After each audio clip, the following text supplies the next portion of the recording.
Maegovanen, amis de la Terre du Milieu, et bienvenue pour cette 48e gazette de la Terre du Milieu, sans Quentin, parce qu'il est en vacances, et il en profite, il a raison. Mais je vous ai réservé une belle surprise. Nous accueillons ce soir Samy. Salut Samy. Bonsoir à toutes et à tous. Merci Antoine de m'avoir invité. Mais avec plaisir. Donc, Samy, tu es le concepteur d'une application qui s'appelle Lorewood. On Mhm. va explorer tout ça ensemble tous les deux ce soir parce que c'est une application, je pense que dès que vous allez comprendre et la voir marcher, vous allez de suite y adhérer. Voilà. Et puis, on ira aussi faire un petit tour du côté de chez Weta, parce que, comme on vous l'avait dit la semaine dernière, il était étonnant que pour la SDCC, Weta ne sorte rien. Et eh bien, ils nous ont gâtés. Ils ont sorti 9 nouveaux produits à l'occasion des à San Diego Comic Con. Du coup, eh bien, on vous présentera ça aussi ce soir euh, dans cette émission.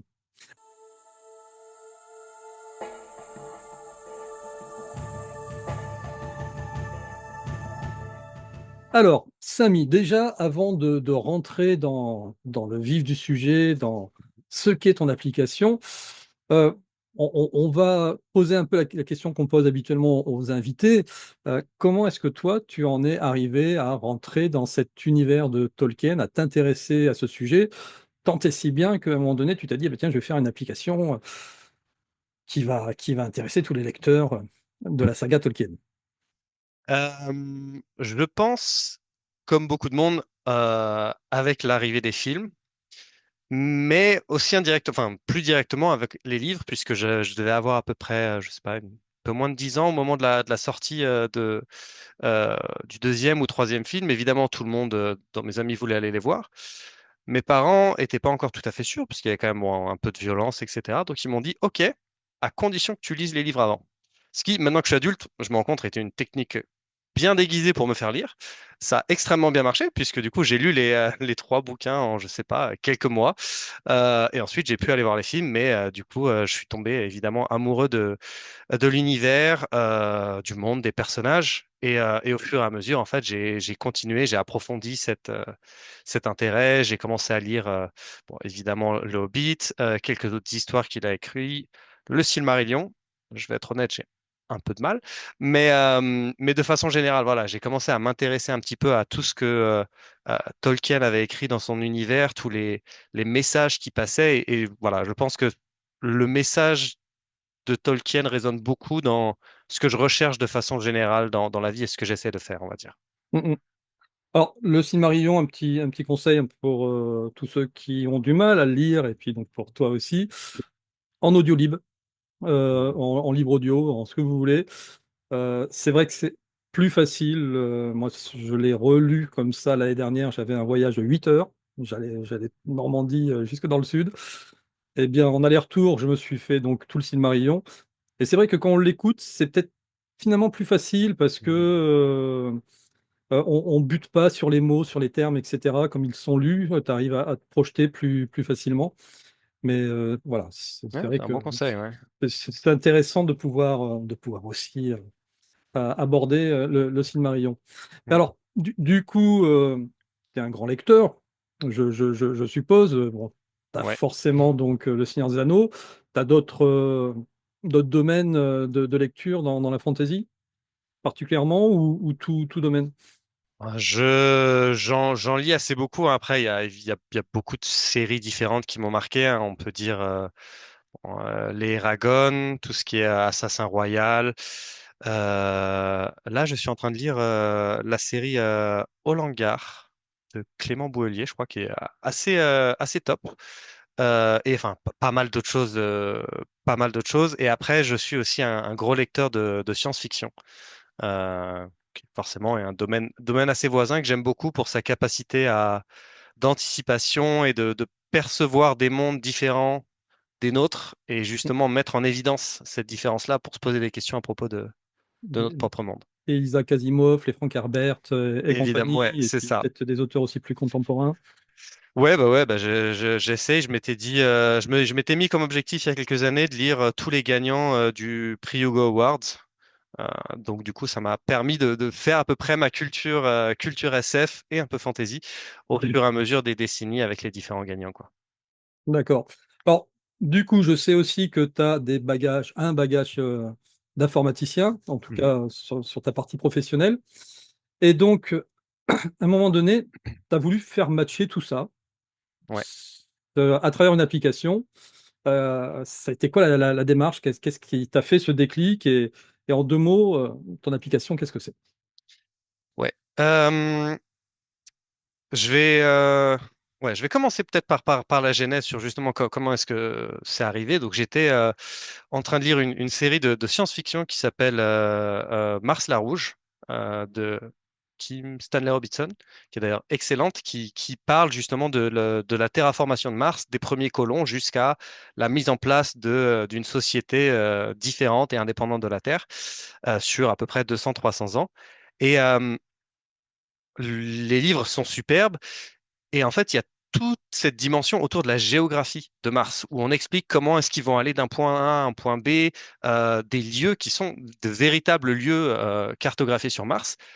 Mais j'étais extrêmement frustré parce que les cartes au début étaient, comme dans beaucoup de livres, des cartes assez rudimentaires, euh, pas pixelisées, mais en tout cas pas très bien détaillées. Et j'avais cette frustration de je ne n'arrive pas à me projeter, je veux aller plus loin dans l'univers au travers de cet aspect-là visuel. Et en fait, c'est ça qui a été vraiment pour moi la genèse du projet que je suis en train de lancer, qui s'appelle Lorewood. Et donc, en quelques lignes, Lorewood, c'est un compagnon de lecture qui va permettre à des lecteurs et des lectrices de pouvoir avoir accès à plus d'immersion dans leur univers sur les séries, principalement SF et fantasy pour l'instant, qu'ils aiment, avec des fiches de personnages, des résumés de chapitres, des timelines, des cartes interactives et également du contenu communautaire avec du fan art, de la fanfiction, etc. Et un des points qui était très important pour moi, c'était de faire quelque chose qui permette d'éviter le spoil. Parce que j'imagine qu'on a tous fait ça à un moment de, on se souvient plus d'un personnage ou de quelque chose comme ça, on va le chercher sur Google, on tombe sur un wiki, et bim, on apprend qu'il est mort, qu'il est marié ou quoi que ce soit, un événement important qu'on n'avait pas encore découvert. Et ça, je sais que ça me frustrait beaucoup. Donc j'ai fait en sorte que dans cette application, toutes les informations qu'on puisse voir soient liées au niveau d'avancement qu'on a dans le livre. Hmm. Voilà. C'est très malin parce qu'effectivement, on n'y pense pas comme ça, mais tu as tout à fait raison. C'est dramatique quand on commence à faire des petites recherches pour tiens, comment est-ce qu'il était, comment ça s'est passé. Et puis on voit déjà la fin dans le résumé.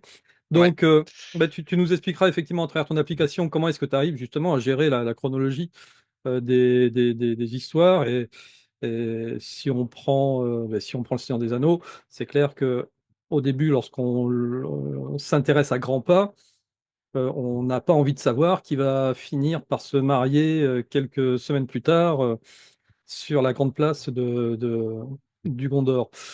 Donc voilà, tu vas nous expliquer tout ça.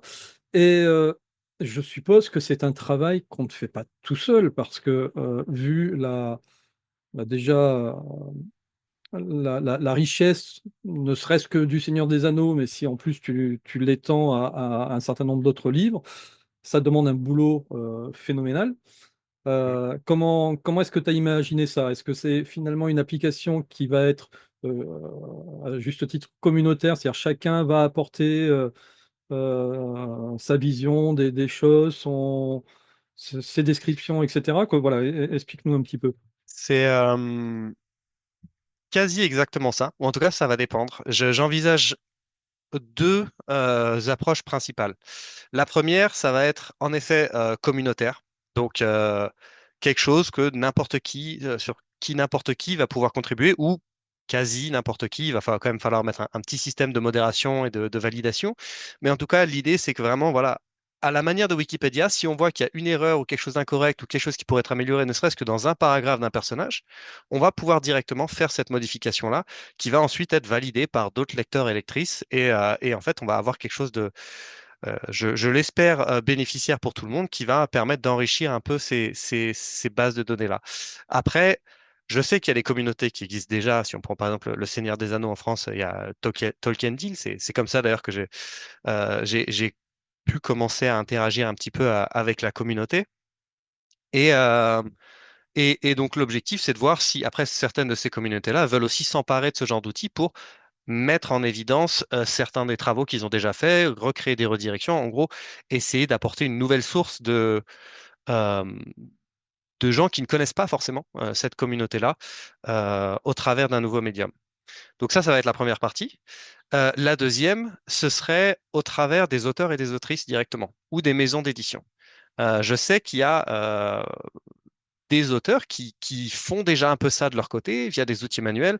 J'ai la chance là d'être en relation avec deux ou trois auteurs de fantasy qui justement avaient ce projet-là et avec qui j'essaie de collaborer un petit peu pour tester tout simplement et qui ont envie d'utiliser ça pour pouvoir ensuite mettre à disposition ces informations-là auprès de la communauté. Aujourd'hui, il n'y a pas encore de modèle économique sur le projet. Je ne sais pas honnêtement s'il va y en avoir un qui soit viable. C'est pas forcément la priorité. Mais si c'est le cas et que les auteurs font un effort évidemment pour ajouter ce contenu supplémentaire, l'objectif ce serait aussi de voir si on peut, au travers de transactions de petites valeurs, en fait, leur permettre d'avoir un revenu sur ces codex. Comme ça que ça s'appelle pour l'instant. Alors là aussi, j'imagine, parce que bon, j'ai vu que quelques screens de ton application, mais Mhm. donc je ne l'ai pas encore testé, donc on verra un test en grandeur nature tout à l'heure. Euh, donc j'imagine que dans les descriptions de personnages, il va y avoir des représentations graphiques de Ouais. personnages. Là encore une fois, si on prend l'univers de Tolkien, tu prends Aragorn, on parlait de lui tout à l'heure, Mhm. tu vas retrouver des centaines de représentations différentes. Comment est-ce que va se porter le choix de la représentation graphique, sachant que en plus, à un moment donné, on va peut-être arriver à la limite de ce qui est toléré par rapport au copyright et compagnie. Donc, comment ça va se passer? Ouais, c'est un très bon point et un sujet épineux que j'ai pas encore tout à fait réglé. Je sais tout à fait qu'à un moment, je vais me heurter à cette difficulté, en effet, du copyright. C'est quelque chose qui, bon, il va falloir trouver une solution à un moment, en effet. Pour l'instant, pour le début, c'est juste vraiment pour montrer qu'il y a un intérêt de la part des lecteurs et des lectrices sur le sujet. Et ensuite, à terme, idéalement, ce serait de pouvoir intéresser les maisons d'édition ou les boîtes de production, si on parle de cinéma, de voir ça comme un avantage de justement contribuer euh, à ça en laissant l'utilisation des images. Ensuite, j'ai très envie de pouvoir permettre aux dessinateurs et dessinatrices amateurs aussi de pouvoir mettre en avant leur représentation, si on prend Aragorn par exemple, sur la plateforme. Donc c'est pour ça qu'il y a une section complètement dédiée au fan art. Et c'est quelque chose qui n'est pas encore implémenté tout de suite, mais l'objectif, ce serait que les gens puissent ensuite voter en disant, ah oui, celui-là, je l'aime beaucoup, ou alors celui-là, je veux le définir pour moi comme image par défaut de ce personnage-là. Et en fait, laisser un système communautaire et un système personnel de choix pour avoir sa propre représentation de son personnage ou se dire, OK, je veux en voir plusieurs et justement accepter de voir un peu cette diversité d'interprétation au lieu d'avoir qu'une seule version figée du personnage. Ouais, c'est très bien ça. Et alors, est-ce que du coup, ça sera aussi euh, ouvert ou verrouillé aux représentations faites par l'IA? Là aussi, c'est sujet Ouais, d'actualité en ce moment. Je sais qu'il y a des camps pour, il y a des camps contre. Voilà, moi je suis plutôt je... du camp pour. Maintenant, Bah moi, je me situe plutôt du camp contre là-dessus. Bon, en tout d'accord. cas, ça va dépendre. Je mets des différences à certains niveaux. Sur la partie véritablement créative, donc principalement création d'images, j'aurais tendance à être contre. Et pour l'instant, en tout cas, dans la bêta de ce que j'ai fait, je demande à l'utilisateur de cocher le fait que ça n'a pas été généré par IA. À voir ensuite comment est-ce que les choses vont évoluer et que la communauté va réagir. Personnellement, en tout cas, c'est plutôt ce que je préfère. Après, je mets une exception sur déjà une partie du code, parce qu'aujourd'hui, en informatique, enfin, l'IA a quand même pris une place assez prépondérante et pour être très honnête, si je n'avais pas l'IA, je ne pourrais pas faire l'application. Et sur certains résumés de texte. C'est pas terrible toujours, enfin, même si j'essaie de l'améliorer, ça devient potable. Et j'aimerais bien qu'à terme, ce soit tout fait par des humains. Sauf qu'aujourd'hui, le fait est que si, comme tu le disais un petit peu avant, si je veux pouvoir couvrir ne serait-ce que des centaines d'œuvres différentes, représente un travail extraordinaire. Et l'objectif, c'est que dans un premier temps, il y a une première version qui soit plutôt euh, de qualité moyenne par IA et qu'en fur et à mesure, les gens viennent la remplacer une fois qu'ils s'approprient le sujet. Oui, c'est ça. Est-ce que il vaut mieux, plutôt que rien avoir un premier jet par IA, et dès que, eh bien, il y a un humain normalement constitué qui produit quelque chose, qui fait un résumé, etc., le remplacer par ce qui a C'est été ça, fait par l'humain. exactement. Mais à nouveau, pas sur les parties créatives. Du coup, c'est juste du récapitulatif de texte ou de l'interprétation du texte de base. D'accord. Bon, de toute manière, on n'échappe pas à l'IA, ça devient de plus en plus difficile. Et c'est vrai que moi, quand je dis que je suis favorable à l'IA, c'est que quand on l'utilise comme un outil, on peut faire des choses vraiment extraordinaires, Ah oui. là où on serait complètement limité. On ne parle pas de dire dessine-moi un petit chat pour faire Ouais, ouais, non, 150 bien 000 sûr. vues, hein, on est bien d'accord. Euh, donc, l'objectif de Lorwood, finalement, l'objectif vraiment à long terme de Lorwood, c'est de regrouper les communautés, de donner goût aux jeunes lecteurs, de se dire, eh bien, tiens, il y a peut-être un outil qui va m'aider à pouvoir lire plus facilement, quoi, plus facilement, en tout cas, à assister à ma lecture et à m'aider à me projeter dans l'univers que je suis en train de lire. Voilà, c'est quoi ton objectif comme ça à long terme? Il y en a peut-être d'autres auxquels j'ai Il y pas en a, pensé. il y en a plusieurs. Je pense que le premier, ce serait de regrouper les communautés et pouvoir approfondir sa lecture. Je pense qu'aujourd'hui, en tout cas, mon outil n'est pas forcément fait pour une personne qui a du mal à lire et qui a envie de se lancer dedans. J'aimerais bien que ce soit le cas à terme, mais aujourd'hui, c'est vrai que parce que moi, je suis déjà un gros lecteur et que je m'adresse principalement à des gens qui aujourd'hui sont des gros lecteurs ou lectrices, c'est, on va dire, mon premier cas d'usage, les premières personnes que je veux toucher, pour pouvoir justement étendre un petit peu le contenu, enfin la communauté avec du contenu de fan, ou améliorer un peu son immersion dans l'univers, particulièrement dans les sagas. J'ai parlé avec pas mal de monde durant certains festivals, notamment les Imaginales assez récemment, où un des points qui revenait le plus souvent, c'est qu'en effet, c'est les gens voulaient partager euh, des fanarts, des informations autour de leur univers et surtout dans le cadre de séries qui ne sont pas terminées, euh, avoir des récaps, se replonger dans l'univers ou même parfois juste quand ils n'ont pas le temps de pouvoir faire la lecture mais qu'ils ont envie de se replonger un peu dans cet univers, pouvoir le faire au travers de ça. Et est-ce que dans cet outil que tu proposes, on aurait la possibilité, on parlait de fan art, Mhm. de faire du fandom, c'est-à-dire compléter des œuvres qui n'auraient pas été complétées. Je pense par exemple à Roger Zelazny avec les Neuf Princes d'Ambre. Ben, le neuvième tome ou le dixième, quoi, le dernier tome n'est jamais sorti parce que l'auteur est mort. Et il y a eu des écrits qui contraînaient à une époque sur Internet. Voilà. Est-ce que ça peut aussi servir sur ce genre de choses? C'est une bonne question, j'y avais pas pensé.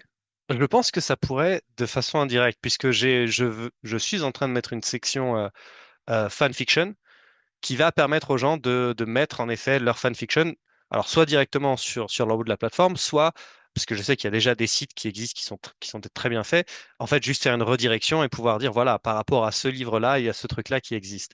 Donc peut-être que ça va permettre aux gens de mettre en évidence en effet les tentatives qui vont être faites. Après, l'objectif non plus, ça va pas être de remplacer, enfin pas de remplacer, enfin pas de pouvoir permettre d'écrire de nouvelles œuvres, je pense. En tout cas, ça n'a pas cette prétention. Et toujours dans l'idée de communauté, à partir du moment où je me suis intéressé à un ouvrage sur ta plateforme, est-ce qu'il y Mhm. aura des propositions d'autres ouvrages en disant, ben, si celui-ci tu l'as bien aimé, moi je te conseille de lire tel autre parce que forcément tu vas l'aimer. Ouais, je pense que ça va être une suite naturelle à un moment. Quand j'ai parlé avec les gens, il y en avait beaucoup qui me disaient que c'était bien, mais ce serait bien si ça regroupait aussi d'autres choses, telles Babelio, Goodreads ou enfin, les autres, on va dire, applications qui sont plus orientées vers du conseil et de suivi de lecture. Je pense que ça va venir un moment, mais là, comme je suis tout seul, j'ai commencé il y a quelques mois, je me concentre vraiment sur aujourd'hui ce qui différencie vraiment ce que j'essaie de développer. Et donc, c'est plus plongé sur l'immersion dans l'univers. Bon, ok. Bon, Donc, en tout cas, dans un an, j'espère. on aura l'occasion d'en reparler, tiens, dans un an.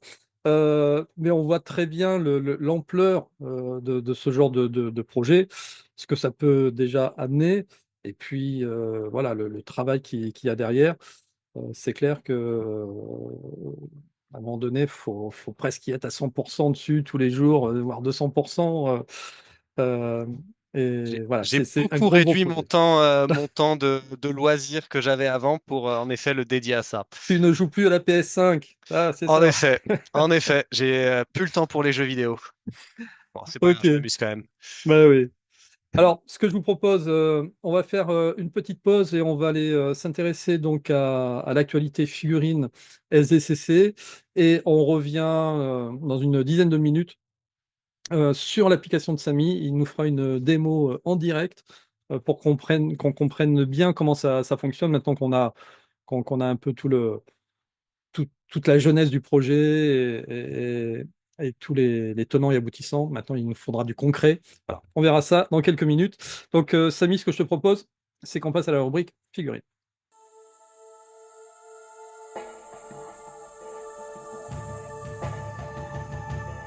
Alors, Samy, eh bien, écoute, tu vas faire mon Quentin cette semaine. Je vais te présenter les nouveautés de Weta. Là, ils ont fait une espèce d'avalanche. Vraiment, on s'y attendait pas. On savait qu'ils devaient sortir des produits pour la SDCC. Mhm. Pas autant, voilà, on ne pensait pas autant. Donc là, si je fais défiler rapidement, il y a un environnement Rivendell, en figurine le roi Théoden, Éowyn. Il y a des bijoux, on y reviendra dessus sur ces Mhm. bijoux qui sont magnifiques, en statue Aragorn et Arwen, le bâton de Gandalf. Ça, c'est pas du tout Lord of the Rings, je passe. On a Théoden en art card. On a Faramir qui charge à Osgiliath et la bouche de Sauron. Voilà, c'est une Ouais, c'est- avalanche. Donc on va s'arrêter un petit peu sur les figurines. Donc celle-ci, c'est une classique série, 350 euros, qui représente le bon vieux roi Théoden. Donc Ah, il elle est est sobre, magnifique. mais majestueux. Honnêtement, comme d'habitude, les détails des figurines sont de toute beauté. Tu collectionnes, toi, des figurines? Non, à vrai dire, je sais pas si je suis content ou pas, mais puisque ça a l'air d'être quelque chose de génial, mais en même temps aussi très cher.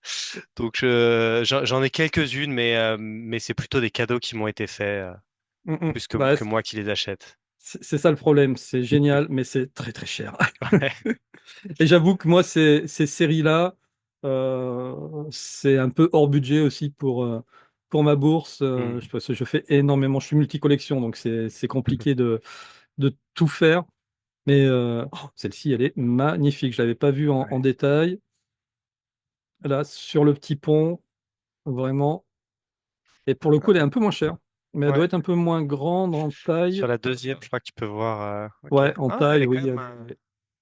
L'autre arrivait quasi Hmm. en haut de la poitrine. Est-ce qu'on a les tailles ici? Ouais, 24 ou 25 centimètres. La hauteur, Hmm. c'est la deuxième, 24 centimètres. Ouais, très Très, joli. très, très belle.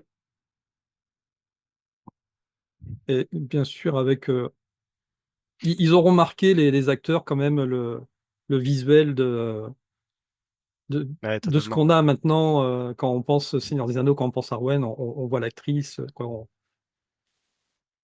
C'est vrai que ça doit être une sensation particulière pour les acteurs. c'est D'être ça. à ce point une représentation de quelque chose qui est tellement important pour tellement de monde. Ouais, C'est, bah, ils sont immortalisés, hein. ouais, ouais, ouais. Faut le dire, hein. Euh, notre cher Eowyn, alors en taille, ah bah, c'est une classique series, donc elle est plus grande de suite. 350 euros, elle aussi.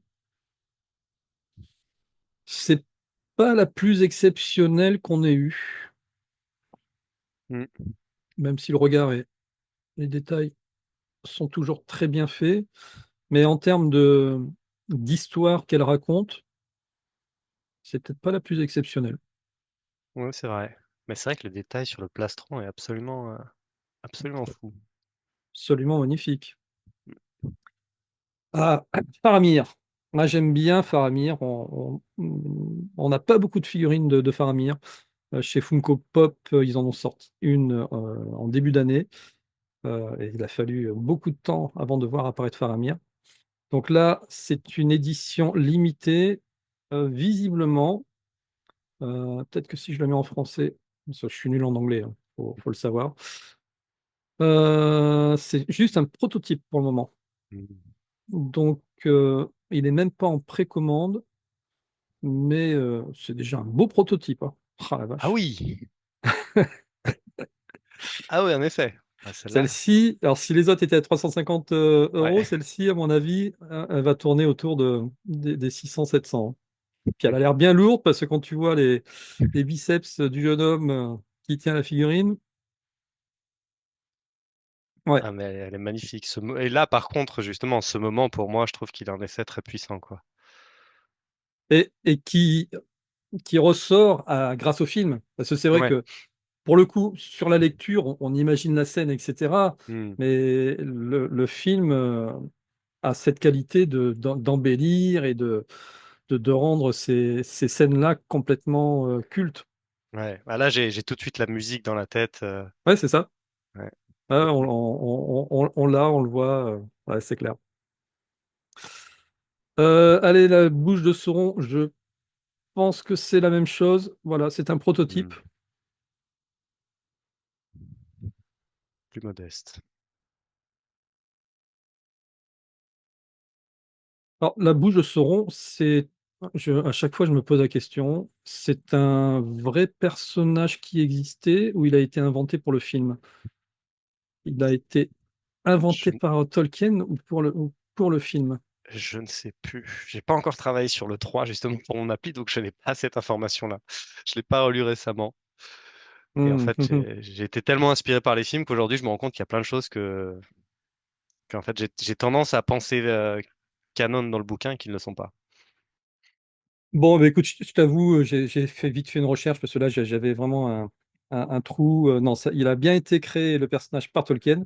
Et en fait, c'est qu'on ne connaît pas son nom. Son nom n'a jamais été cité et c'est pour ça qu'il s'appelle la bouche de Sauron. Voilà. Donc, ça, typiquement, alors, quand tu travailleras sur le 3 dans ton application, c'est typiquement le genre d'information qu'on pourra retrouver sur la fiche personnage de la bouche de Sauron. Euh, là, c'est intéressant parce que de, à la base, ce qu'il y a sur l'application, c'est ce qu'on retrouve dans le livre. Mhm. L'objectif, c'est vraiment d'être fidèle au livre. Donc, on va retrouver les informations qui sont présentes par rapport au personnage. Après, je sais que quand le lecteur aura fini la lecture, j'aimerais bien mettre un deuxième mode qui va permettre en fait d'enrichir un petit peu autour pour avoir ce genre d'informations. Mais c'est pas encore implémenté aujourd'hui. D'accord. Mais ce serait typiquement en effet les infos un peu intéressantes. Ouais. Ouais, clairement. Eh ben, écoute, ce que je te propose, euh, avant qu'on passe à la suite, parce que là, j'ai encore 5 objets, je crois, à présenter de chez Weta. On les présentera dans la rubrique Matom. On va passer eh bien, directement sur ton application. Comme ça, on a assez tenu en haleine nos amis Mi qui veulent savoir exactement à quoi ça ressemble. Allez, je te laisse partager.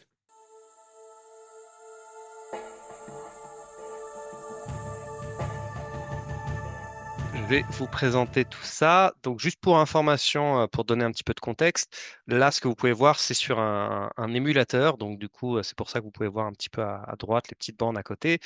Il va peut-être y avoir aussi un ou deux petits bugs à cause de ça. Oui, Et la c'est ça, deuxième chose, ouais. c'est une application mobile, hein, Oui, c'est qu'on une soit bien, application bien, mobile bien qu'on peut clair. retrouver sur, voilà, sur téléphone et sur tablette. Alors, dans un second temps, sera sûrement aussi disponible sur navigateur, mais je pense que c'est quand même plutôt quelque chose qu'on a. pendant sa lecture à côté qu'on veut regarder quand on en a besoin. Exactement. Donc voilà, là ça représente une tablette Pixel. Et le deuxième point, c'est que c'est encore en bêta et en démo. Donc là, ce que vous allez voir, c'est d'ailleurs quelque chose qui n'est pas encore disponible pour les bêta-testeurs.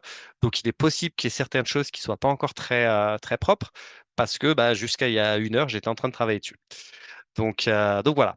Alors, on arrive sur cette application, donc sur la base de l'application Lorwood, avec votre bibliothèque, avec les différents codex que vous avez. Donc un codex, c'est une des entités qui représente un livre que vous avez à côté. Et donc, vous avez ce que vous avez déjà, votre progression, voilà, le Fellowship of the Ring de Tolkien. Alors, nous, on va aller chercher la version française. Donc là, vous pouvez voir, si vous pouvez afficher toutes les langues, parce qu'en fait, il va y en avoir des différents, etc. Vous pouvez les voir dans les différentes sagas. Par exemple, si je vais dans voilà, Le Seigneur des Anneaux, je vais pouvoir retrouver, alors j'ai déjà le 1, mais je vais pouvoir retrouver le 2 aussi.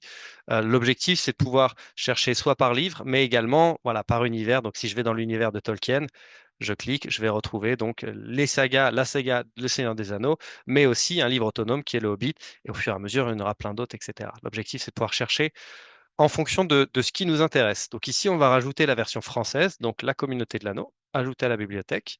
Donc si je retourne sur ma bibliothèque, maintenant, je le vois ici avec une progression 0. Donc je vais aller dessus. Tac. Donc là, j'ai un petit message. Alors ça, c'est juste pour expliquer justement ce principe de qu'aujourd'hui, le texte est généré par l'IA, parce que je veux au moins être transparent là-dessus pour que les gens soient au courant. Et une fois que c'est ça, on arrive sur le hub du codex. Donc c'est là où on va retrouver en fait tous les différents éléments. Donc tout ce qui va toucher au monde, enfin l'immersion du monde, donc c'est ce qui va être véritablement présent dans l'œuvre en tant que telle, et la deuxième partie qui va être autour de la communauté et des extras. Donc si je commence par sur la partie immersion, la carte, je vais la garder pour la fin parce que c'est quand même plutôt cool. La chronologie, on va avoir chronologie, personnages, lieux, factions, lore, bestiaire, botanique, résumé de chapitre. Et au fur et à mesure, il est possible que j'ajoute en fait de nouveaux modules. Je pense par exemple à arbre généalogique, musique d'ambiance par chapitre. Enfin, il y a pas mal de petites choses comme ça qui me semblent intéressantes à rajouter, qui vont peut-être apparaître. Donc si je vais sur le personnage, non, je vais d'abord là, on est au niveau du prologue.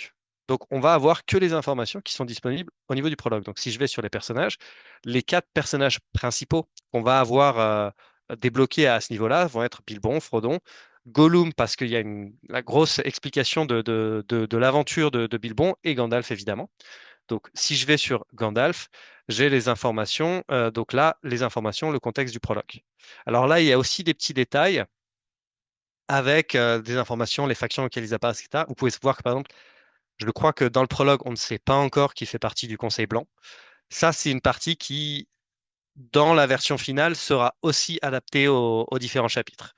Mais aujourd'hui, là, en fait, c'est surtout la partie texte en dessous qui va être adaptée à ça. Et d'ailleurs, du coup, je vais commencer à en profiter. Je vais aller cliquer là-dessus et je vais dire que j'ai lu le prologue. Enfin, j'ai fini le prologue, j'ai fini le chapitre 1. Donc, je clique sur passer au chapitre 1.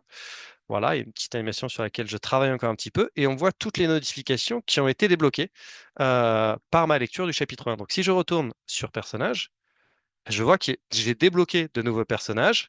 Et si je retourne sur Gandalf, je peux voir voilà, la fête d'anniversaire de Bilbon avec ce que Gandalf a fait durant ce chapitre-là.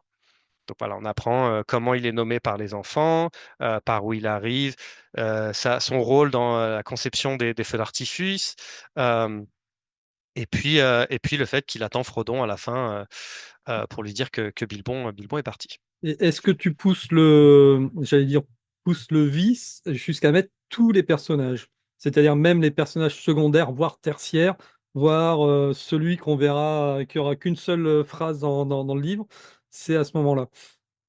Euh, c- c'est une bonne question. Dans ma première version, j'avais ça, et au final, je trouvais que ça faisait beaucoup de bruit. Donc j'ai plutôt essayé de trouver un entre-deux. En regroupant certains personnages, par exemple, si on va sur Lobelia, ça parle de Lobelia. Par contre, ça parle aussi, voilà, de Otto. Et en fait, ça va regrouper des personnages qui sont vraiment, vraiment très secondaires dans une entité principale qui est, on va dire, pertinentes à ajouter. Par contre, sur la partie communautaire, dans le sens où quand ce sera vraiment les utilisateurs, utilisatrices qui créeront eux-mêmes les fiches, ils pourront bien évidemment aller dans le détail le plus absolu. Il n'y a aucune limite technique à ça, en tout cas. Ok. Et justement, on pourra mettre des informations. Alors là, bon, c'est encore bon, à nouveau, porteur de l'anneau, on ne le saura pas. Mais on sait, par exemple, si je vais sur Bilbo, je crois, ok, bon, là, ça ne l'est pas, mais qu'il est relié enfin, avec Frodo, etc. Donc, comme vous pouvez voir, il y a encore des petites choses à améliorer. Donc, voilà pour les personnages. Alors, Alors, je ouais, t'interromps encore, bien excuse-moi. sûr. Parce que j'ai vu Saké. Ouais. Euh, Hmm. Avec la traduction, c'est plus le même nom. Ouais. Donc, du coup, Euh, tu fais comment pour faire le choix? Moi, je préfère cette version-là, l'ancienne, hein. Tu fais comment pour faire le choix, justement, quand il y a plusieurs traductions, pour faire le choix du bon nom? Et je me suis un peu heurté à ce problème, en effet, où j'ai vu que dans la version française, il y avait deux traducteurs qui avaient pris des approches assez différentes. Euh, c'est une bonne question. J'ai fait comme là, c'était la bêta et du coup, l'objectif était plutôt en fait de sortir un premier résultat plutôt que quelque chose de parfait. J'ai fait un choix de partir dans une des deux directions, quitte ensuite à nouveau à pouvoir être modifié. Si par exemple là, je vais ici, je peux faire des modifications. Ah non, il faut que je vais aller dans la version anglaise juste 2 minutes pour montrer en fait que on pourra faire des changements directement.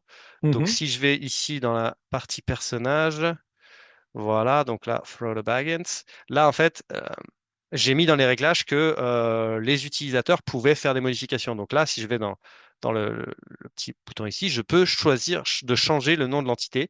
Donc voilà, hop, ça on va l'appeler Saké. Tac, il y a peut-être un C quelque D'accord. part. Alors, mais Voilà. là, tu vas Et te confronter à la guerre des traducteurs. Tu vas avoir une équipe qui va mettre le nouveau nom, une autre équipe va remettre l'ancien.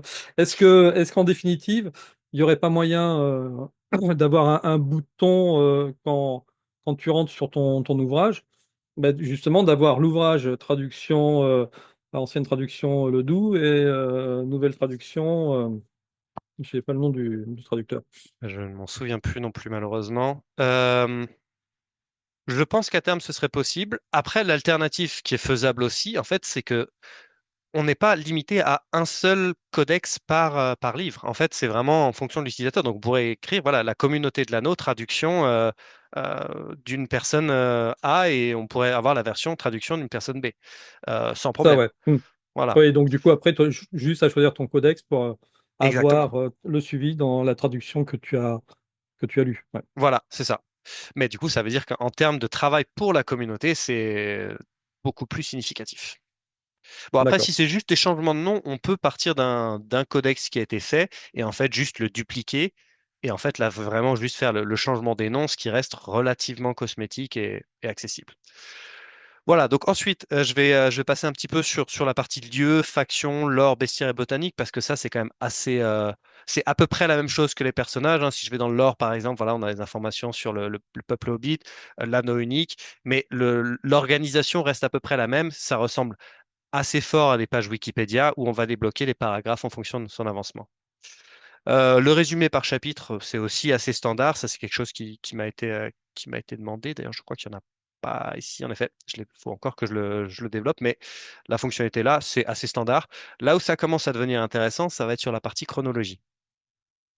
Ah. Où on va en fait voir les différents événements qui ont lieu. Alors, je pensais avoir supprimé ces trucs de test, donc ignorez-les, comme vous pouvez vous en douter, ils ne font pas partie du lore. Voilà, Euh, encore une fois, on est sur oui, une bêta test, donc exactement. il va sûrement y avoir des effets Bonaldi dans cette démonstration. C'est normal. Voilà. Mais l'idée, en fait, c'est d'avoir cette frise chronologique avec les événements qui sont bah, mis par ordre chronologique, où on va pouvoir en fait choisir. Donc ici, je veux voilà juste à partir du quatrième âge. Donc du coup, ça va me hop. Ah ben non, oui, en fait, oui.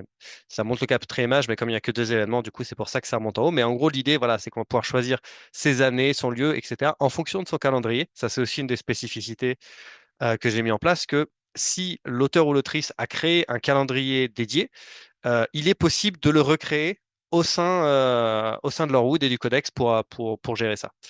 Et donc voilà, si par exemple je vais sur cet événement, voilà, Gandalf met Frodo en garde sur l'anneau. Donc voilà, là, on a une description de l'événement, de la date. Alors, les lieux et les personnes, à nouveau, ça c'est quelque chose qui doit être branché, mais on va voir que du coup, on aura Frodon et Gandalf. Et si il y aura, ensuite, je pourrais cliquer sur Frodon, ce qui va automatiquement m'envoyer sur la page de Frodon, Mm. etc. Et toujours avec les informations que j'ai débloquées. Plus je vois ta démo, plus je me dis, ça te fait une base de données de malade.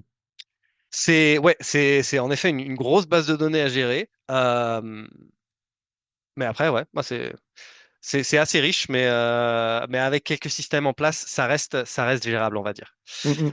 Donc là, on va pouvoir en fait avoir des filtres. On va pouvoir choisir par chapitre. Je veux par exemple juste le prologue. Donc voilà, j'ai juste ces infos qui s'affichent. Par personnage. Donc là, à nouveau, c'est pas encore bloqué. Et un système par importance. Donc ça, pour un livre unique, je pense pas que ce soit très intéressant. Par contre, quand on va commencer à être dans une saga avec 7 ou huitième livre, on n'a pas forcément envie de voir chaque événement individuel. Donc on va dire voilà les gros événements qui se sont passés dans chacune des œuvres.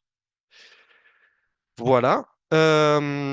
Et avant d'aller sur la carte, je vais avancer de quelques chapitres pour la rendre un petit peu plus intéressant. On va aller, un poignard dans le noir au chapitre 11. Donc, ici, on va avoir hop, la carte, qui est une carte interactive. Alors, voilà, où en fait, on va pouvoir aller se balader, zoomer, faire un petit peu ce qu'on veut. Et le plus intéressant, ça va être ici sur ces boutons-là, où on va pouvoir avoir trois modes différents. Le premier, c'est l'exploration. Donc en fait, ça va à nouveau afficher tous les événements et tous les lieux que l'on a débloqués avec les informations. Donc voilà, si on parle par exemple de Rodoruin, hop, on apprend enfin ça c'est les informations qui sont, je sais plus, dans le chapitre 1 ou le chapitre 2 sur ce lieu. Et si je clique sur voir ce lieu, voilà, je suis renvoyé vers la page principale avec les informations que je connais. Et si je me retourne en arrière, hop, je reviens sur la carte. Et donc voilà, il y a tous ces lieux qui sont débloqués. On peut évidemment les filtrer en fonction de ce qui nous intéresse.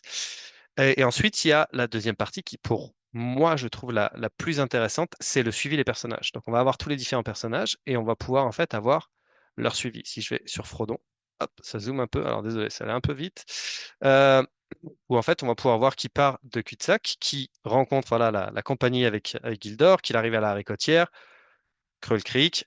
Et en fait, c'est son voyage là sur les chapitres qu'on a débloqués. Donc là, c'est le secours de Tom Bombadil, etc. Les Galgades.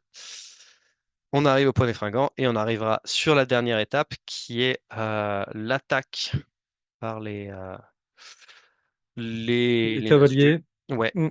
Et voilà. Et ça les zoome. Et en fait, voilà, on a à nouveau hop, son chemin qui est, euh, qui est détaillé. Et à nouveau, Mm. on peut cliquer sur chaque événement pour voilà, savoir ce qu'on a débloqué sur ce lieu. Ça, c'est génial. Et alors là, l'essai ne le rendra pas, mais j'ai aussi une dernière section qui est par chapitre, où là, quand on va avoir différents personnages qui évoluent de façon parallèle sur le même chapitre, on va pouvoir en fait suivre en fait l'aventure des personnages qui se séparent. Donc, alors en l'occurrence, je crois que c'est pas chapitre par chapitre, mais l'idée c'est surtout dans le 2 quand on va avoir d'un côté Sam et Frodon qui vont partir à l'est, alors qu'on va avoir le reste de la compagnie qui va plutôt partir voilà, faire Fangorn et vers Saruman. L'objectif c'est de voilà, pouvoir voir un peu tout ça sur une carte se déployer sous nos yeux. Mm. Ouais. Voilà. Ça, c'est carrément génial. Et effectivement, c'est, je vois, moi, le côté pratique de la chose, parce que à une époque, j'avais l'un des premiers atlas, donc à chaque fois, j'oublie son nom, et je lisais Le Seigneur des Anneaux avec l'atlas pour Mm. voir sur les cartes dessinées où est-ce que ça se trouvait, où est-ce qu'ils étaient, etc. Et c'était chiant à faire. Mm. D'avoir et ton livre et le truc, il fallait tourner les pages, quoi. C'était pénible, alors que là, tu te retrouves exactement sur le chapitre où tu étais, tu quoi. Tu peux basculer d'un chapitre à l'autre assez facilement. La carte interactive qui te remonte les chemins. C'est ça. Et Mais c'est vraiment, je pense, j'espère que ça plaira aussi aux auteurs et autrices, parce que je pense qu'il y en a beaucoup qui ont envie justement d'avoir cette profondeur dans l'univers, mais qui, au travers du médium papier, enfin, surtout si on parle de version de poche, en fait, ne peuvent pas l'exploiter. Donc ensuite, on pourrait avoir ça. Et ceux qui veulent l'explorer d'eux-mêmes sans avoir cette indication, être tenus par la main de où passe le personnage, ils peuvent toujours le faire. Ça ne leur enlève pas cette liberté-là. Mais ceux qui justement veulent un peu plus euh, d'accompagnement là-dessus peuvent le faire. et Voilà. j'ai déjà une Ouais. suggestion, moi. Oui, je le prends. Est-ce qu'on pourrait pas avoir aussi une section culinaire? Parce que souvent, ben, C'est marrant. dans les romans, etc., ben, il y a souvent soit des repas, soit des... Tu vois, ça me fait penser finalement à, à Thibaut Bardet qu'on a invité il y a 2, 3 semaines, où on Hmm. parlait des vins de la comté et de l'univers des Seigneurs des Anneaux. Et avoir carrément une section culinaire en se disant, eh bien là, ils ont mangé telle chose. Et puis en plus, cerise sur le gâteau, on vous propose la recette. Ouais, bah c'est marrant que tu dises ça. Alors là, ok, je vois que le lambas ne fait pas partie du lore où il doit être dans un des sujets. Faut que je regarde peut-être là ici. Non, je pense pas. Il y aura certaines plantes, mais pas le lambas. Mais du coup, oui, c'est marrant parce que enfin, je commence à travailler avec une autrice qui est en train de publier ses premières œuvres et c'est le premier truc qu'elle m'a demandé. Parce qu'elle a en fait, dans son univers, elle a créé beaucoup de choses autour de la cuisine et elle voulait mettre ses recettes de cuisine dedans. Donc oui, je pense qu'à un moment ou un autre, il y aura ce module-là et puis ensuite, libre à n'importe qui d'activer le module pour ce codex ou pas en fonction de si c'est pertinent pour l'œuvre ou pas. Mm, mm. Mais ouais. Mais il y a plein de choses qui peuvent être créées et qui sont, je pense, dans l'ensemble, pas très difficiles. Enfin, une fois qu'on a, j'allais dire, la recette pour créer un module, en ajouter d'autres, c'est pas Oui, énormément de temps. voilà, techniquement, Voilà, c'est réalisable. c'est ça, Après, comme toute base de données, c'est de remplir bien sûr. les bases de données, d'où l'utilité de faire quelque chose de communautaire. Ouais. Euh, quand, Bah écoute, j'allais poser une question sur le fait que ça soit une version bêta, etc. Mais Oui. je vais me la garder pour après, parce que déjà, on a fait un joli tour là, de présentation de ton outil de Lorwood et on voit beaucoup mieux déjà comment ça fonctionne et comment est-ce qu'on peut s'en servir. Donc, ce que je te propose, c'est qu'on retourne sur la page de Weta pour que je Avec puisse vous plaisir. présenter l'hématome et les autres objets qu'ils ont sortis. Et ensuite, je te poserai cette question sur le fait que pour le moment, c'est une version bêta. Qui peut y participer et comment est-ce qu'on peut venir t'aider dans cette aventure? Allez, rubrique Matom.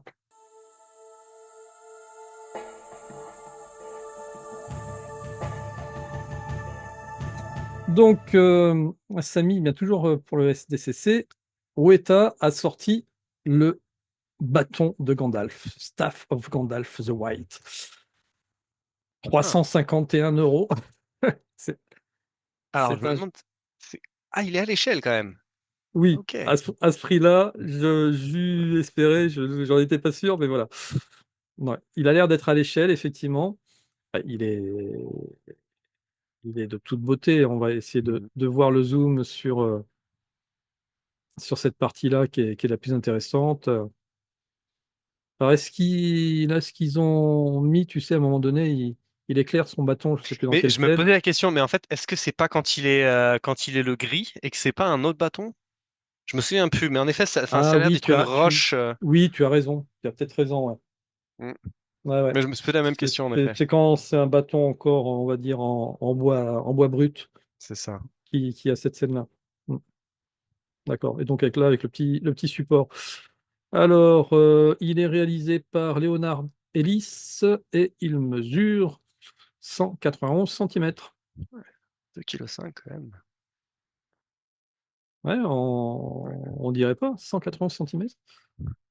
Ok. Ah, c'est vachement bien qu'ils mettent aussi le sculpteur Oui, mais sur là, la ils mettent page. systématiquement tous les artistes. Eh C'est bien top là, ça. même principe que sur ton appli, tu peux cliquer Mm. sur l'artiste pour savoir qu'est-ce qu'il a créé d'autre. Voilà.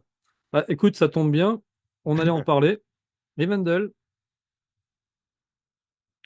Alors, autant voilà, je disais les figurines, c'est pas trop quelque chose que je fais. Alors, par contre, celle-là, bon, le prix me refroidit un petit peu, mais elle a l'air Ouais, absolument magnifique. les dioramas, c'est un truc qui te. Ouais. Tu collectionnes quand même certaines choses, peut-être les livres déjà. Plus les livres, on va dire. Mais, Ok. mais pas les collections, mais plutôt, on va dire, s'il y a des belles pièces qui iraient bien dans mon univers, j'essaie de les ajouter. Et celle-là, typiquement, ouais, pour en faire partie. Mm, mm. Et dans les livres, côté Tolkien, tu as des pépites, quoi. Est-ce que toi, tu considères comme étant des. Ah non, à vrai dire, non, là-dessus, je suis assez classique. J'ai la trilogie, alors j'ai la version anglophone des quatre, enfin de la trilogie plus le Hobbit. D'accord. Je dois en avoir Ah, quelques autres tu le chez lis mes en parents. anglais? Je lis principalement en anglais, ouais, ouais. Ah la Et à vrai dire, vache. principalement sur liseuse. C'est peut-être pour ça que le Silmarillion, j'ai eu du mal aussi, je pense. Ah oui, alors moi, l'anglais, c'est terrible. Je le comprends, mais alors, ma vitesse de lecture, elle est de une page par jour, quoi. Hmm. Bah, moi, enfin, j'avais envie d'apprendre un petit peu plus et en fait, j'ai utilisé des livres que j'avais déjà lus en étant enfant, Harry Potter, bah, Le Seigneur des Anneaux, pour me forcer un petit peu à aller de plus en plus rapidement parce que c'était des univers, des histoires que je connaissais et puis ça m'a permis progressivement d'être fluide et aujourd'hui, ça fait, je sais pas, une dizaine d'années que je passais à ça à 100%. Tiens, un autre sujet donc, que Weta a sorti, il s'agit de trois bijoux qui ont été créés par un maître bijoutier qui s'appelle Jasmine Watson, qui est l'artiste qui est derrière tous les bijoux réalisés dans Le Seigneur des Anneaux. Donc ça va faire 25 ans, 30 ans hein, qu'elle travaille les sujets. Donc tous les bijoux qu'on connaît, dont d'ailleurs la fameuse couronne, c'est elle qui les a créés. Et donc elle continue à travailler pour Weta. Et là, on est, comment dire, dans des objets. Ouais, ok, Quentin me disait, celle-ci, je ne pense pas pouvoir la mettre sur ma boutique. je Bon, comprends. voilà, 26 000 euros, édition limitée à 25 exemplaires. Euh, oui, bah, faut épouser une princesse, hein, et puis voilà. C'est une très jolie parure. Après, en effet, elle est magnifique, hein. Allez, Si magnifique. j'avais les moyens pour acheter de la bijouterie de luxe à choisir, je préférerais acheter ça plutôt Ah qu'un bah, truc traditionnel chez Cartier, quoi. c'est clair. Il n'y a carrément pas photo, hein. Elle est magnifique. Hmm. Ouais, ouais, ouais. Très jolie pièce. Et donc, elle a fait aussi l'anneau de Galadriel, 12 320 euros. Est-ce qu'on a. Bon, je n'ai pas regardé les détails en termes de pierre. Ouais, je serais curieux de Est-ce ça, ouais. que c'est indiqué que. Or blanc et secondaire, c'est une topaze blanche. Ah, c'est pas du diamant. Ok. D'accord. Bon, mais c'est parfait que tu le vois, parce que moi, je l'ai. Ah, si, C'est ici. en haut, tu peux le voir en haut à droite aussi. Si tu remontes un tout petit peu, voilà, Ah, matériaux. exact. Bien vu. De l'or blanc 10K. Mm. Ok. Et si je repasse, allez, sur la couronne, on était sur de l'argent. Et Hmm. hop. Les cristaux et ouais, perles de verre. Ouais, je connais même pas, tu vois, les cristaux Swarovski.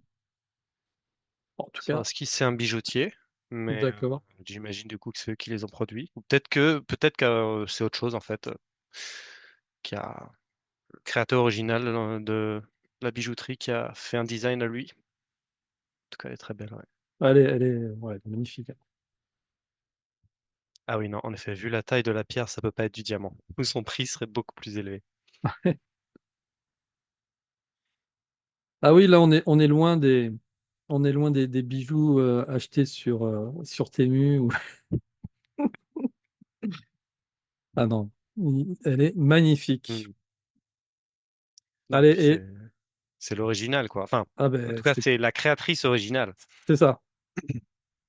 Et édition limitée à 20 à 25 aussi. Oui, c'est ça. C'est comme si on portait le bijou Mm, porté par les acteurs dans le film, hein. c'est ça, ouais. Allez, un petit coup de traduction pour moi. Là, ça nous met argent aussi. Il y a de l'or en 22K et de la tourmaline.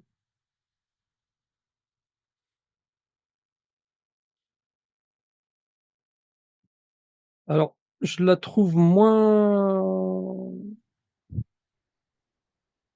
Elle est un Peut-être peu parce plus que. brute. Ouais, elle est un peu plus brute. Peut-être parce que c'est. Mais quoi que c'est, en fait, porté sur la Oui, photo avec le doigt, je trouve elle est plus jolie. C'est peut-être ouais, trop zoomé, en fait. ouais, tu as tout à fait raison, ouais. Là, ce seront quoi, des têtes de serpent ou Je dirais des de. serpents, mais Des chevaux? Ouais, non, c'est pas des chevaux, je pense. non, des Mais je serpents, hein. connais pas la référence au serpent, par contre. Je sais pas pourquoi s'il y en aurait une sur cette pierre. Enfin, sur cette bague. C'est peut-être expliqué en dessous. Ouais, deux serpents enlacés sous une couronne. Bravo. Ouais, on sent le lecteur qui arrive à lire comme ça en diagonale. Il a repéré direct le mot serpent. Moi, je suis Ouais, encore en train de le chercher. Ok. Ouais, la référence, c'est pas, mais en tout cas, voilà. Si vous avez une idée là-dessus, n'hésitez pas à le mettre en commentaire. On sera ravis de pouvoir partager cette information. Voilà. Là où Eta, ouais, ils ont vraiment fait fort là sur le sujet. Et donc, il m'en manque une que j'ai pas mis en lien, c'était la celle-ci, carte, ouais. la carte. Donc, ça, ce sont des cartes dont on parle assez régulièrement avec Quentin. Ils en sortent quasi une tous les 2 mois. On ne sait toujours pas pourquoi c'est une édition limitée à 1379 et pas un de plus, ou un de moins, on ne sait pas. Voilà. C'est Euh, curieux. ouais, donc bon, ça reste à des prix abordables, mais il faut quand même se méfier aussi quand on achète comme ça chez Weta. En fonction de là d'où ça part, il y a des frais de douane qui se rajoutent et qui font que des fois l'objet est doublé, hein. Mais bon, le prix de l'objet est doublé. En tout cas, c'est une belle carte qui a une belle taille quand même, hein. Ouais, c'est plus grand que ce que je pensais. Mm, exactement. Alors, toujours dans la rubrique Matom, alors, un autre sujet complet, ce sont les Ultimate Guard qui sortent pour le 28 juillet, donc ça sera sorti au moment où vous verrez cette vidéo, des boîtes, des boîtes pour pouvoir ranger vos cartes, vos decks. Forcément, ils ont sorti ça pour la sortie de Magic the Gathering The Hobbit qui arrivera le 7 août. Et donc, c'est un style particulier. La première fois que je les ai vus, je me suis dit non, c'est trop laid. Maintenant, je commence à m'intéresser, par exemple, à Radagast, que je trouve plutôt Mm. sympa. Voilà, chaque boîte coûte 25 euros. Donc, c'est quand même. Ouais, je trouve que c'est quand même un peu cher pour un bout de plastique. Ouais, Euh, alors, Radagast, elle est en chase. Donc, je pense que. Est-ce qu'il nous précise le nombre de chances que l'on a d'obtenir la chase? Euh, Description. Excuse-moi, hein, je passe en français. il n'y a pas de problème. Donc, ça contient 100 cartes. Non, ils disent pas quelle est la chance d'en avoir une chaise ou pas. Ce sera la surprise. Si vous avez l'info, n'hésitez pas à nous dire. Voilà. Donc ça, c'était Ultimate Guard, je sais pas comment on prononce, qui sortait cette série-là.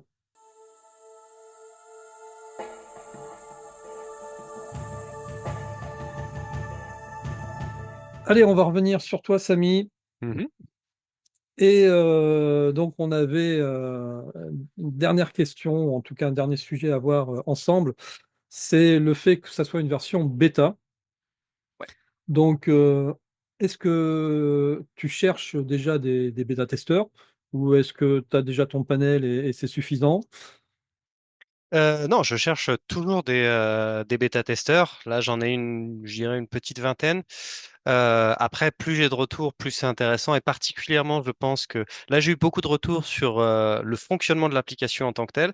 Par contre, j'aimerais bien aussi avoir un peu de retour sur des lecteurs ou lectrices qui, en fait, vivent l'application au fur et à mesure de leur lecture. Et donc, si justement il y a certaines personnes qui se disent, bon, bah, je vais profiter de l'été pour me faire une petite relecture de la trilogie, et ben, je serais très intéressé pour vous donner accès à la bêta et pour que vous puissiez en fait essayer de vivre un peu cette expérience et me dire ce que ça donne et ce que vous en pensez. Sachant que de toute façon, là, il y a de nouvelles fonctionnalités que j'espère faire arriver d'ici une semaine ou deux. Et puis après, mon objectif, ça va être plutôt de me concentrer sur ajouter de nouvelles œuvres. Donc, je pense que je vais faire la trilogie et ensuite je vais aller m'étendre. Il y a pas mal d'autres univers qui m'intéressent, hein, Eragon, Game of Thrones, quelques autres trucs de SF. Donc, il y a vraiment plein de choses que je veux rajouter avec pour objectif d'avoir une sortie officielle de l'application. Alors, j'ai envie de dire septembre, mais je sens que je vais être trop ambitieux. Donc, on va dire entre septembre et fin octobre. Euh, en fonction de mon temps libre, tout Mm. simplement. Ouais, fin d'été, début Mm. d'automne Voilà, c'est pour une ça. sortie de l'application. Voilà. Euh, mais du coup, est-ce que tu vas aussi rechercher une communauté de modérateurs? Parce qu'on- on l'a un petit peu évoqué en tout début d'émission. Ou est-ce que c'est toi qui vas faire toute la modération à 100% au début? Comment ça va se passer? Alors, j'ai mis en place un système de modération qui permet en fait alors, il y a deux systèmes on va dire, de modération. Il y a la modération pour le contenu, on va dire, soit enfin, de l'insulte, du suggestif ou autre. Donc, on va dire qui n'est pas aligné avec euh, les conditions d'utilisation. Ça, c'est un système pour l'instant qui est automatisé où en fait, s'il y a plus de deux ou trois personnes qui font un report, la publication est cachée. Et après, pour on va dire la modération du contenu dans le sens où ça c'est incorrect, où il faudrait essayer de l'améliorer, ou etc. Là, c'est un système que j'ai mis en place qui permet en fait à n'importe qui de faire sa suggestion de modification. Et ensuite, ça va envoyer une petite notification. En tout cas, ça va débloquer quelque chose pour les autres utilisateurs qui sont au moins au même niveau dans l'œuvre, pour leur dire, voilà, cet utilisateur ou utilisatrice a fait ce changement-là. Est-ce que vous êtes d'accord ou pas? Et à nouveau, au bout de 2, 3 ou X, ça va dépendre des codex, validation, c'est remplacé automatiquement. Voilà, je vais commencer comme ça, mais après, c'est sûr qu'à terme, j'aurai besoin d'aide, j'aurai besoin de modérateurs, particulièrement sur certaines communautés les plus actives. Voilà. Et de façon générale, en fait, aujourd'hui, il y a encore plein de choses à faire et plein de questions que je me suis jamais posées, qu'il va falloir que je me pose un moment. Donc, s'il y a des gens qui ont envie d'en savoir plus, qui veulent participer, qui veulent juste en fait en discuter avec moi, ce sera avec grand plaisir. Sachant que je suis accessible principalement par Instagram. Donc Mm. j'ai tout juste On peut commencé. peut-être partager ta page Ouais, Instagram si tu c'est veux. une bonne idée, en effet. Alors, tac, vous allez voir qu'elle est très peu remplie encore aujourd'hui en termes de posts. J'ai commencé vraiment il y a un mois ou deux et la publication de contenu n'est pas encore ma spécialité. Je suis en train d'y travailler dessus. Je vais commencer à l'alimenter un petit peu plus à partir de mi-août, on va dire. Mais voilà, vous pouvez suivre Lorwood underscore ou enfin tiré du 8 Oui. World et tout simplement m'envoyer un message en direct. Et ensuite, j'ai un serveur Discord euh, qui permet de réunir tous les bêta-testeurs pour mettre les retours directement là, avoir des discussions autour, etc. Donc l'objectif, ça va être de créer un peu, étoffer cette communauté-là. Et vous êtes tous et toutes les bienvenus. Ok. Ouverture à l'international? Oui, oui. Bah, je pense que, enfin, t'as vu qu'il y avait une version anglaise qui d'ailleurs a été créée avant la version française, parce que, bah, à nouveau, j'ai tendance, comme dans l'informatique, il y a beaucoup de choses qui sont faites en anglais par défaut. Je suis allé sur l'anglais de base et puis ensuite j'ai adapté pour avoir la version française, que ce soit pour l'interface utilisateur ou le contenu du codex. Mais oui, pour moi, c'est très clair qu'il va falloir qu'il y ait de l'international. Aujourd'hui, comme je disais, je ne sais pas s'il y a quelque chose qui peut être fait d'un point de vue, en faire quelque chose de professionnel sur lequel je puisse dédier mon temps. C'est pas tout à fait mon objectif aujourd'hui, mais je sais que si je voulais faire quelque chose comme ça, il faudrait aller plus loin que la France. Mm, Et même si c'est pas un projet commercial, je pense quand même que c'est une idée cool et que j'ai envie que le plus de monde possible puisse s'en emparer, tout simplement. bien sûr. Oui, même si c'est pas un objectif commercial, malgré tout, à un moment donné, il y a quand même des réalités financières qui sont là. C'est-à-dire que il va falloir que tu prévois un hébergement pour ta Ouais. base de données. Et ça, pour ceux qui sont pas dans la partie, eh bien, on peut vous dire que bah, ça coûte cher au bout d'un Mm, mm, mm. moment. Donc aujourd'hui, je pense que c'est sur deniers propres que tu Ouais, fais c'est ça. ça. Donc c'est vrai qu'il va peut-être falloir aussi trouver une réalité commerciale. Alors peut-être pas le lecteur qui contribuera, peut-être pas l'auteur qui contribuera, peut-être l'éditeur, peut-être qu'importe. Ouais, Mais effectivement, il faudra d'une façon ou d'une autre que tu sois aidé financièrement c'est sur le ça. projet, quoi. Idéalement, j'aimerais vraiment qu'on puisse arriver à un modèle qui va plutôt être basé sur les éditeurs, où on va avoir en fait, pour la publication des nouvelles grosses œuvres qui sont en train de sortir, une promotion en fait avec l'éditeur qui va payer pour un codex sur, je sais pas, voilà, la dernière œuvre qui vient de sortir d'une série qui est populaire, voire même, après je suis en train de penser déjà un peu plus loin, on peut penser aux séries. Si on prend par exemple bah, Amazon pour les Anneaux de pouvoir, s'ils veulent pouvoir faire en sorte que les lecteurs et les lectrices puissent se replonger un petit peu dans l'univers en avant, financer un codex comme ça et puis l'utiliser comme moyen marketing pour attirer du monde et puis les engager dans l'univers un peu plus efficacement. Et ça permettrait de financer euh, bah, le développement de ce codex-là, mais aussi en plus de maintenir tous ceux qui sont développés par la communauté. Ouais. Oui, parce que je voulais te poser cette question, mais ce serait peut-être de dévoyer ton projet. Mais justement, l'exemple que tu as donné est parfait. Euh, Quand on commence à suivre des séries sur Amazon Prime, sur Netflix, sur Disney+, sur ce que vous voulez, et les séries qui prennent 1 an, 2 ans, 3 ans, etc., à chaque fois, on a tendance quand même à vraiment oublier Hmm.